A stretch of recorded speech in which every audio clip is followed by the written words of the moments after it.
Well, good morning. Welcome to another edition of 10 with Tom. Happy birthday, Deb. Even though I'm not with you today, I'm thinking of you, and so I hope you have a great day. So, if you're around the office today or you're on Facebook, be sure and wish my lovely wife a happy birthday today.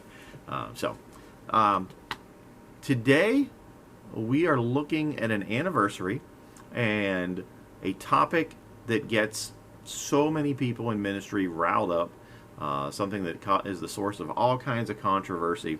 And so we're going to get to that here in just a second.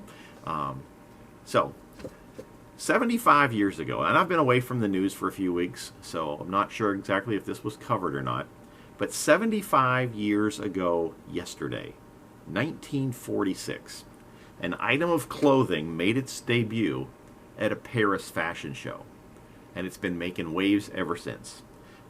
2 years after the French people had enjoyed liberation from the Nazi occupation, they experienced another kind of liberation that took place along the sunny beaches of the Mediterranean Sea. A few daring women decided to wear a new type of bathing suit that showed more than had ever been seen before in public. The tiny two-piece suit was named the bikini, in honor of the tiny Pacific island where the United States was testing the atom bomb. The skimpy new suit caused its own explosions, and those explosions are still being felt today.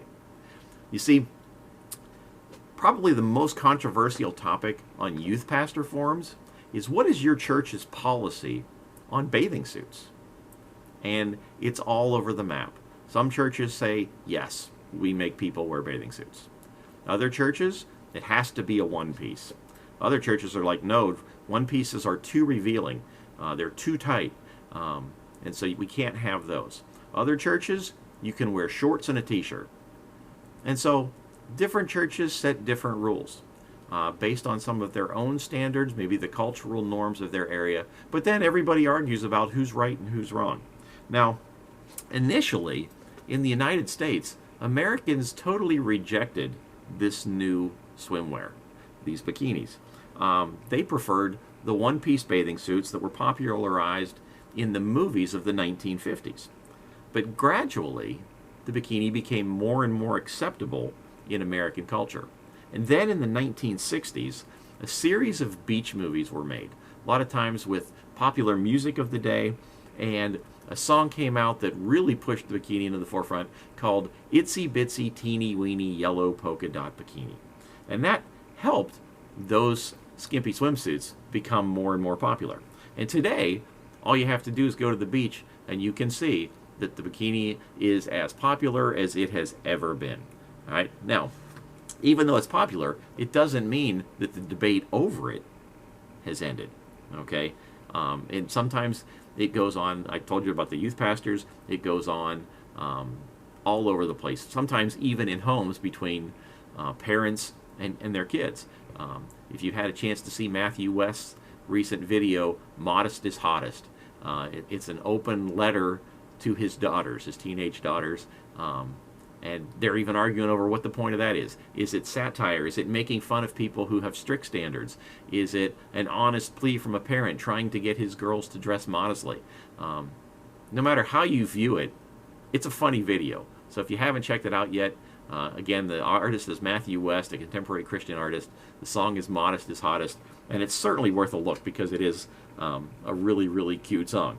All right. Now, while these matters, in a lot of cases, are a matter of personal taste, you know, what you like, what you don't like, what you're comfortable in, the Apostle Paul had a few things to say about what we should think when it comes to what we wear and how we look. Rather than letting the latest fads dictate what we wear, Paul said that we should be more concerned about our inner character and our good works. We are more attractive when we're being kind, gentle, and patient than when we're just showing off our bodies with revealing clothing.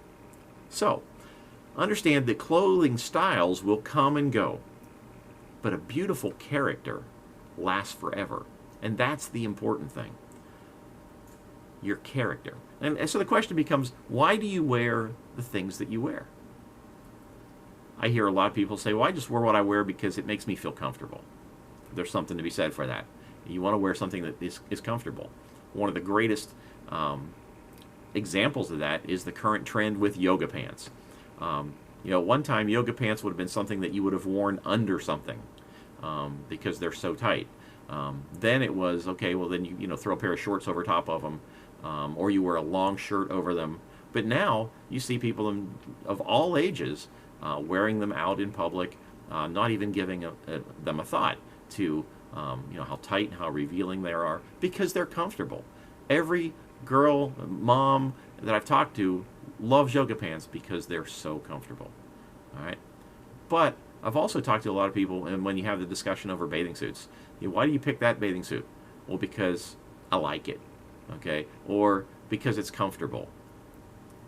And they'll always deny the fact, why wear that? Because I'm going to get noticed in that. And so a lot of times we pick out what we're going to wear because of who's going to look at us. We want to be noticed. And so what Paul's saying here is, you want to be noticed for your character. You want to be noticed for the person that you are.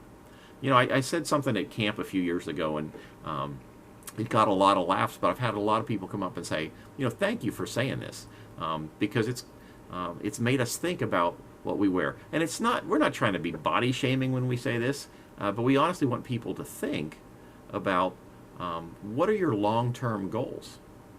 And when we pull our clothes out of the closet, we're not thinking long-term goals. We're thinking short-term. We're thinking immediate. Who's going to see me today that's going to be attracted to me?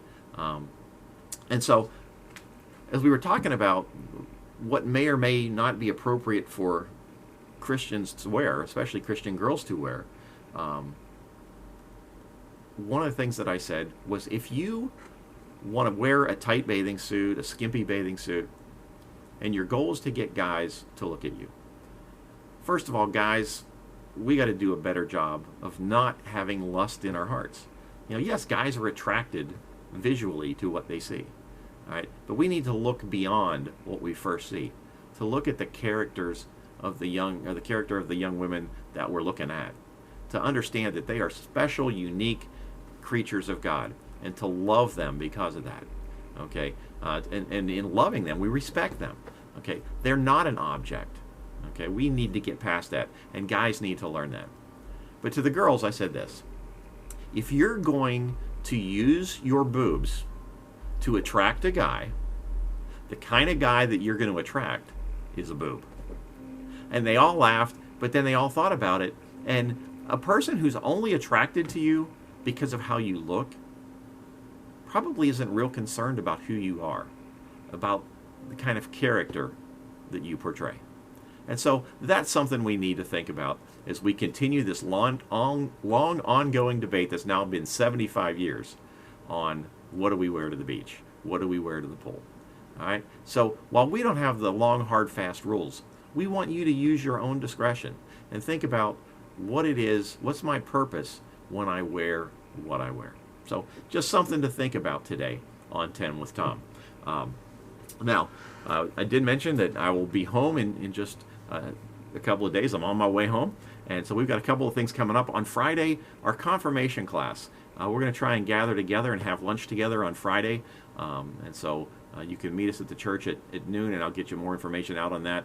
But we're looking forward to just having a good time together, kind of catching up a little bit since our confirmation journey has ended. For our mission team, you're also going to be meeting Friday night at 6:30. We'll be going over some more things for our upcoming trip to Charleston. Next week is Vacation Bible School, and it's going to be a busy week, an exciting week. We've got lots of activities for all of the volunteers who are working with us. Of course, we've got some training going on Sunday and setup and all those things. Youth group will be happening. We'll be outside Sunday night and Wednesday night. We've got a game day Wednesday afternoon.